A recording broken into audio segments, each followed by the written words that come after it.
endroit assez particulier et assez spécial, parce que donc, le lycée français de Jérusalem concentrait en fait des profs juifs israéliens et des élèves essentiellement palestiniens.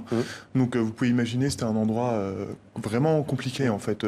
Ils sont dans la partie est de Jérusalem. Il est dans la partie est de Jérusalem, rue des Prophètes, ça ne s'invente pas.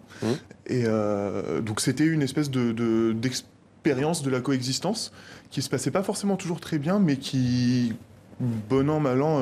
Pourquoi elle ne se passait pas très bien lorsque vous abordiez certains sujets d'actualité ou des cours d'histoire? On ne les abordait pas. En revanche, on était dans l'actualité. En fait, moi, notamment, j'étais adolescent pendant la deuxième intifada.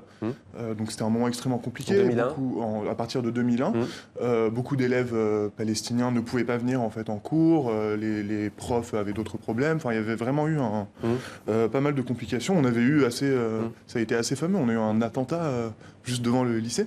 Alors, j'y étais pas à ce moment-là, mais... Et comment vous faisiez, vous, pour vous rendre au lycée? C'était facile, c'était compliqué? C'était compliqué.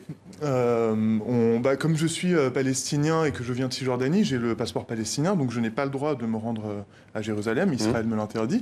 Je devais y aller clandestinement, ce qu'on réussissait parfois et parfois moins.